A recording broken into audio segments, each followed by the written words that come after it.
நேரத்தில் என் மக்கள் என்னை எப்படியாவது வீழ்த்திடணும்னு நினைக்கும் போதுதான் என்னை நேசிக்கிற என் உறவுகள் எனக்கு ஆதரவா நிக்கணும். அப்ப நீங்க முதல்ல உங்க பிள்ளையை நம்பணும். நம்ம பையன் உண்மையானவன், சுத்தமா. அனைவருக்கும் வணக்கம். ஒரு நடிகைக்கு எத்தனை கணவரடா அப்படிங்கிற மாதிரி தான் இருக்குது. இந்த படத்தை பாருங்கள். ஜக்கேஷா என்னோட கணவர் அப்படின்னு சொல்லி கன்னடாவில் சொல்லுது. தமிழ்நாட்டை சீமான் தான் என்னோட கணவர்னு சொல்லுது. என்னென்ன சொல்லுது பாருங்கள். கம்பி கட்டுற கதையெல்லாம் அடிச்சு விடுது அப்படிங்கிற மாதிரி தான் இருக்குது. அதாவது திராவிடத்தோட கடைசி நம்பிக்கை அப்படின்னா அது விஜயலட்சுமி தான். கரெக்டாக 2024 எலெக்ஷன் வருதுன்னு வச்சுக்கோங்களேன். டக்குன்னு திராவிடமெல்லாம் போய் விஜயலட்சுமி காலில் விழுந்து வாங்க சீமான் மேலே ஏதோ அவதூறு பரப்புங்க. 7 முறை கருக்கொலை பண்ணிட்டார், என்னை திருமணம் பண்ணிட்டாரு, மதுரையில் காலி கட்டிட்டாரு, முதல் மொழிமை அப்படி இப்படின்னு சொல்லுங்கள். நாங்கள் தான் ஆட்சியில் இருக்கோம், நீங்கள் இஷ்டத்துக்கு போய் சொல்லுங்கள், நாங்கள் பார்த்துக்குறோம். சீமான் எங்கள் அரசியலை காலி பண்ணிடுவார், நீங்கள் தான் எங்களை காப்பாற்றணும் அப்படின்னு சொல்லி இதே வேலை தான் விஜயலட்சுமி காலில் ஒரு வேலை திராவிடம் பார்க்குது. இப்போ என்னாது அப்படின்னா அண்ணன் சீமான் அவர்கள் அது வாபஸ் வாங்கிட்டு போயிடுச்சு இல்லையா, அதனால் குவாஸ் பண்ணுங்க அப்படின்னு சொன்னால் அந்த நீதிபதி அவர்கள் வரிசை இப்படி கேட்டார், அப்படி கேட்டார், அப்படி கேட்டார், இப்படி கேட்டாருன்னு இஷ்டத்துக்கு திராவிட பயல்கள் ஒவ்வொன்றும் எழுதிட்டு இருக்காங்க. இந்த மாதிரி சீமானோட முதல் மனைவி விஜயலட்சுமியா அப்படின்னு சொல்லி கேட்டாங்க. இந்த மாதிரி விஜயலட்சுமி வழக்க வாபஸ் வாங்கியிருந்தால் கூட அந்த கேஸை நாங்கள் நடத்துவோம் அப்படின்னு சொல்லி 2 நாளைக்கு முன்னாடி சொன்னார் அப்படின்னு சொல்லி இவங்க தான் சொன்னாங்க. அது உண்மையாலுமே நீதிபதி சொன்னாரா சொல்லையா அப்படின்னு சொல்லி அந்த ஜட்ஜ்மெண்ட்டை பார்த்தா தான் சொல்லணும். இல்லை அங்கே வழக்கறிஞர்கள் சொன்னால் தான் தெரியும். இன்றைக்கி என்ன நியூஸ் வந்திருக்கு அப்படின்னா சீமான் அவர்களே மிரட்டி தான் விஜயலட்சுமி வாபஸ் வாங்க வச்சாரு அப்படின்னு சொல்லி அவன் நீதிபதி சொல்லிட்டாரு. அது மட்டும் இல்லாமல் 7 முறை சீமான் கருக்கலைச்சது உண்மை தான், ஆதாரத்தோடு விஜயலட்சுமி சொல்கிறாங்க, கல்யாணம் ஆயிருக்குது அப்படி இப்படின்னு சொல்லி பார்த்தீங்கன்னா இஷ்டத்துக்கு அவதூறு பரப்பிக்கிட்டே இருக்காங்க. இதில் மிக முக்கியமாக நம்ம பார்க்க வேண்டிய விஷயம் என்ன தெரியுங்களா, விஜயலட்சுமி பல பேர் என்னை காதலிச்சு ஏமாற்றிட்டாங்க அப்படின்னு சொல்லி சொல்லுது. 2006 2023 வரை 10-15 பேர் என்னை காதலிச்சு ஏமாற்றிட்டாங்கன்னு சொல்லுது. அது ஒரு பக்கம் இருக்க, அண்ணன் சீமான் அவர்களுக்கும் கைவழி கல்யாணம் நடந்து இதுக்கு தெரியாதான்.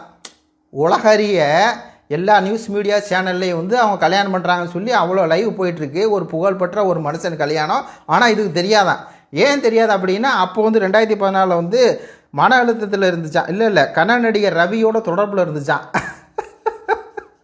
ஐயோ ஐயோ சரி அப்படி சொல்லுது. இதெல்லாம் பின்னணி என்ன. அது மட்டும் இல்லாமல் அண்ணன் சீமான் அவர்கள் 2011 இதோட மோத்திரை கிழிச்சிட்டு சில உண்மைகள் சொல்லியிருக்காரு. அது என்ன அப்படின்னு சொல்லி ப்ளே பண்ணி விட்டு நம்ம அதை பற்றி பேசி மொத்தமாக பார்த்தீங்கன்னா திராவிடர் கூட அவதூறாக நம்ம முறியடிப்போம். ஏன்டா விஜயலட்சுமி பேசுகிற அப்படின்னா எனக்கும் பேச வேண்டாம் அப்படின்னு சொல்லி தான் தோணுது. ஆனால் என்னென்னா அண்ணன் சீமான் பேரை கெடுக்கணும், நாம் தமிழர் கட்சி பேரை கெடுக்கணும் அப்படிங்கிறனால திராவிட கூட்டம் ஹைனா கூட்டம் இதை ஒரு பரப்புரையாகவே பண்ணிருக்காங்க. அண்ணன் சீமான் பெண் பித்தரு, அவர் இந்த மாதிரி இது பண்ணிருக்காரு அப்படின்னு சொல்லி. அப்போ அதை நம்ம முறியடிக்கணும் அப்படிங்கிறது தான் மெயினாக அந்த காணொலியே போடுறோம். அது பண்ணி நம்ம சேனலை லைக் பண்ணி சப்ஸ்கிரைப் பண்ணி விடுங்க. இப்போ அந்த ஆடியோ நான் ப்ளே பண்ணுறேன், கேளுங்க.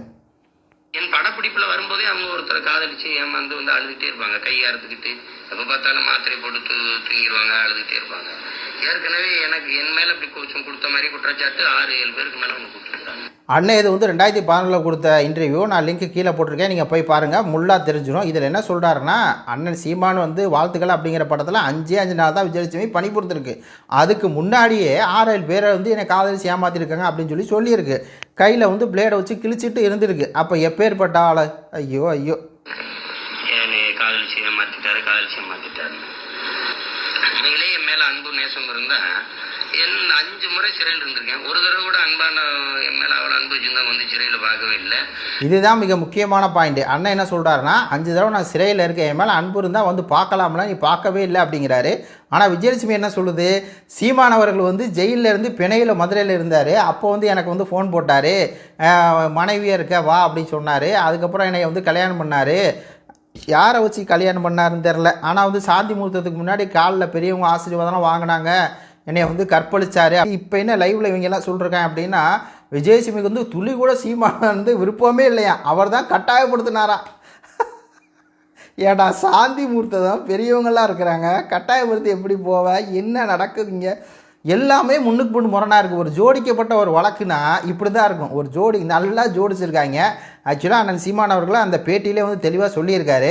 இந்த மாதிரி இவங்க அக்கா உஷாராணி கணவர் ராஜ்பாபு, அவருக்கும் அவங்க அக்காவுக்கும் சண்டை, ராஜ்பாபுக்கும் அந்த உஷாராணிக்கு சண்டை தீர்த்து வைக்க சொல்லி போகிறாங்க. ஏன்னா ஜெயபிரதா ஒரு பிஜேபி சிட்டிங் எம்பி. அப்போ இவர் சீமான ஒரு கட்சி அரசு எழுதியா இருக்கனால இவங்க போய் விஜயலட்சுமி போய் சீமான்கிட்ட உதவி கேட்டிருக்காங்க. அதான் சீமானை சொல்கிறாரு, நான் தமிழருக்கு ஒரு பிரச்சனை என்ன அப்படின்னா உதவி கேட்குறாங்க அப்படின்னா நம்ம உதவுறது, பாவம் அப்பா இல்லாமல் இருக்காங்க அப்படின்னு சொல்லி நான் உதவ போனேன், அது என் மேலே இவ்வளோ பெரிய பழியாக வந்துருச்சு அப்படின்னு சொல்லி தெளிவாக வந்து சொல்கிறாரு. அப்போ அவங்க வந்து உதவி கேட்டிருக்காங்க, உதவி செஞ்சுருக்காங்க. இவ்வளோ தான். இவங்க சொல்கிற மாதிரி வந்து அவ்வளோ தூரம் நடக்க வாய்ப்பு இல்லை. அடுத்து வந்து பாருங்கள், அதாவது இவங்களுக்கும் சீமானுக்கும் பழக்கமே மொத்தமே 1.5 வருஷம்தான். புரியுதுங்களா? இப்போ சீமான் அவர்கள் வந்து 2008 தான் தலைவர், 2007 வாழ்த்துக்கள் படம் வருது, 2008 தலைவரை சந்திக்கிறாரு. தலைவரை செஞ்சுட்டு 2009 அந்த காலகட்டத்தில் ராமேஸ்வரத்தில் பேசுகிறாரு. அப்போ தான் அவருக்கு ஒரு அனுபவம் கிடைக்கிது. அப்போ 2007 2008 அந்த காலகட்டத்தில் இவர் நல்லா பீக்கில் இருக்கார். அப்படி இருக்கும்போது இந்த அம்மா என்ன பண்ணுது அப்படின்னா, இந்த அம்மா வந்து உதவி கேட்குது. இதெல்லாம் வந்து எந்த காலகட்டம் அப்படின்னு சொல்லி தெரில. நீங்கள் ஒரு கம்ப்ளைண்ட் கொடுக்குறீங்க அப்படின்னா இந்த காலகட்டம், இந்த டைமு, இந்த இது அப்படின்னு சொல்லுவாங்களே, எதுவுமே இல்லை. சும்மா அப்படியே மொட்டையாக இதிலே தெரியல இது மொட்டை கடைதாச்சு அப்படின்னு சொல்லி, நான் வந்து 2010 சீமான் வந்து மதுரையில் இருந்தார், அந்த நேரத்தில் நான் வந்து போனேன், எனக்கும் சீமானுக்கும் சாந்தி இருந்தேன், அப்படிலாம் இல்லை. சும்மா அப்படியே இஷ்டத்துக்கு வந்து அடிச்சு விடுது. அப்படி பார்க்கும்போது சும்மா 7 போய் பார்த்தேன் கல்யாணம் ஆச்சுன்னு சொல்லி அடிச்சு விடுறது. முதல் கம்ப்ளைண்ட்டில் வந்து எனக்கும் சீமானும் கல்யாணம் ஆகலை, கல்யாணம் பண்ணுறேன்னு ஏமாற்றிட்டாருன்னு சொல்லிச்சு. அப்புறம் வந்து கல்யாணம் ஆயிடுச்சு, கற்பழிச்சு ஏமாற்றிட்டாரு, 7 முறை கருக்கலைப்புங்குது.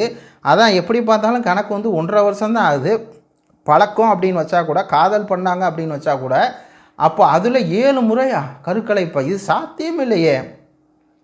இந்த உயர்நீதிமன்ற நீதிபதி அதை எப்படி ஏற்றுக்கிட்டாரா? இல்லை, நான் நீதிபதியை குறை சொல்ல மாட்டேன். ஏன்னா நீதிபதி என்ன சொன்னார்னே, நம்ம நீதிமன்றத்தில் இருக்கோம். இது இவங்க பிட் நியூஸாக இவங்க பிட் நியூஸை வந்து போட்டுக்கிட்டு இவங்க வாட்டில் ஆட்சி இருக்குது, அதிகாரம் இருக்குது, சீமான் பேரை கெடுக்கணும், போட்டு விடு, இஷ்டத்துக்கு வந்து அடிச்சு விடு அப்படின்னு சொல்லி எல்லாம் அடிச்சு விட்றாங்க.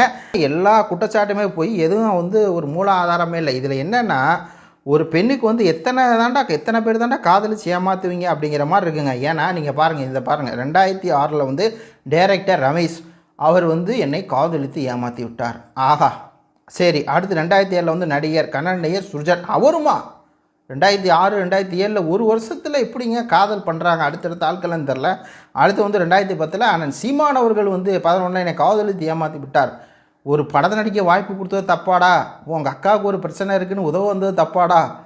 மனிதாபிமானம்னு இதாண்டா பிரச்சனை அப்படிங்கிற மாதிரி இருக்குது. அப்போ 2014 மன அழுத்தம், அது சாக போகிறேன் அப்படின்னு சொல்லி சீனா போடுச்சு. அது 2019 வந்து கன்னட நடிகர் ரவி. எத்தனை பேருடா போயிட்டே இருக்குது. அதுக்கப்புறம் வந்து மீண்டும் சீமான மேலே 2020, இப்போ 2021 வந்து நடிகர் ஜக்கேஷ் வந்து என் கணவருங்குது.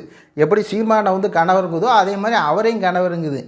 சப்பா, இது ஒரு கேஸு, இது ஒரு பொய்யான புனையப்பட்ட ஒரு வழக்கு. ஆனால் சீமான வீழ்த்தையும் தமிழ் தேசியத்தை வீழ்த்தையும் எப்படியோ அவர் வந்து அவதூறாக பேசி அவர் வந்து வீழ்த்திடலாம் அப்படின்னு சொல்லி கொடுக்குறீங்க அப்படின்னு சொல்லி தெரியும். இதுக்கான சீமான் அவர்கள் பேசின அந்த ஆடியோ வந்து கேளுங்க. நேரத்தில் என் மக்கள் என்னை எப்படியாவது வீழ்த்திடணும்னு நினைக்கும் போதா என்னை நேசிக்கிற என் உறவுகள் வந்து எனக்கு ஆதரவா நிற்கணும். அப்ப நீங்க முதல்ல உங்க பிள்ளைய நம்பணும். நம்ம பையன் உண்மையானவன், சுத்தமானவன், நீங்க நம்பணும். நீங்களே இதுதான் அண்ணன் சீமான் வந்து சொல்கிறது. என்னை வீழ்த்தியலாம் அப்படின்னு சொல்லி இவங்க திட்டமிட்டு இப்படி பண்ணுறாங்க. இந்த நேரத்தில் உங்கள் மகன் சுத்தமத்தவன் அப்படின்னு சொல்லி நம்பணும் அப்படிங்கிறாரு. நான் நம்புகிறவனே, நீ சுத்தமானவன் தான். ஏன்னா 2013 கல்யாணம் நடக்குது. கிட்டத்தட்ட 12 வருஷங்க, கல்யாணம் முடிஞ்சே 12 வருஷங்க. அப்புறம் அப்போ இப்போ ஏதாவது தப்பு பண்ணியிருந்தாருன்னா பரவாயில்ல. இல்லை, விஜயலட்சுமி முன்னாடி வேறு ஏதாவது பெண்கள் வந்து இந்த மாதிரி அதெல்லாம் கிடையாது. இது வந்து காதலிச்சு ஏமாற்றிட்டாங்க அப்படின்னு சொல்லி பண்ணக்கூடிய ஒரு ஆள் அப்படிங்கிறது தெரியுது. இதுக்கு வந்து ஜட்ஜ்மெண்ட் என்ன சொன்னார் அப்படின்னு சொல்லி நீதிபதி சொல்லலை. என்ன சொன்னாருங்க, ஜட்ஜ்மெண்ட் வரல. இவங்கெல்லாம் அடிச்சு விட்டுக்கிட்டு இருக்கானுங்க. இந்த நீதிபதி வந்து என்ன கரெக்டாக நீதிபதியாக இருந்தால் பார்த்துட்டு, ஐயா என்ன அது வழக்கு, ஓரமாக போ அப்படின்னு சொல்லி தூக்கி எறிஞ்சிருப்பார். கருத்துக்களை சொல்லுங்கள். நன்றி, வணக்கம்.